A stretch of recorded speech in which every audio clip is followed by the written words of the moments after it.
नमस्कार, मी पंजाब डक। आज आहे 12 जुलै 2025। आणखीन तुम्हाला एक सांगतोय की राज्यामध्ये 13 जुलै आणि 14 जुलैच्या दरम्यान राज्यामध्ये तुम्हाला सांगायचं झालं तर लातूर जिल्हा, सोलापूर जिल्हा, बीड जिल्हा, नगर जिल्हा, परभणी जिल्हा, जालना जिल्हा, संभाजीनगर, त्याच्यानंतर नांदेड जिल्हा ह्या भागामध्ये विखुरलेल्या स्वरूपाचा म्हणजे 13, 14, 15च्या दरम्यान भाग बदलत पाऊस येणार आहे। सर्वदूर नाही पडणार पण भाग बदलत 13, 14च्या दरम्यान पाऊस येणार आहे म्हणून हा अंदाज लक्षात येतो।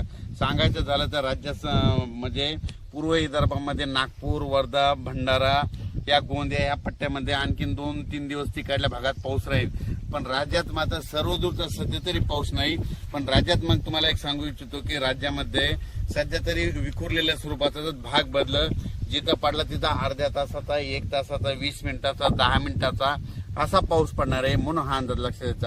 मग राज्यात मोठा पाऊस कधी येणार आहे तर माझी सगळ्याला विनंती आहे, तुम्ही काय करा, आणखीन 4-5 दिवस आहेत, शेतीचे कामे करून घ्या, फवारण्या करायच्या तर करू शकता, खुरपण करू शकता।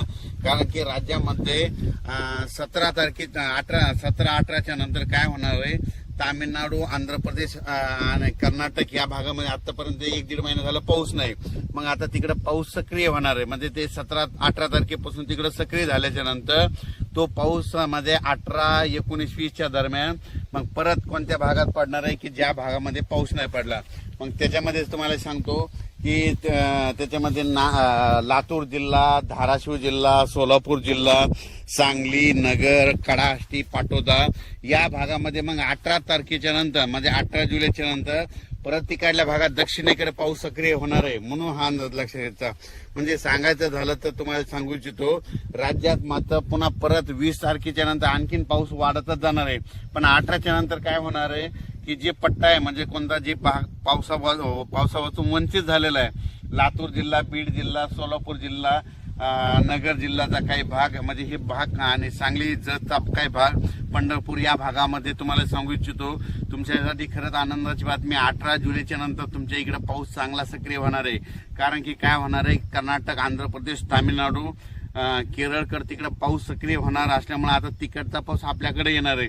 त्याच्यामुळे राज्यात 18च्या नंतर आपल्या इकडं दक्षिण भागात महाराष्ट्राच्या दक्षिण महाराष्ट्राकडे पाऊस सुरुवात होईल।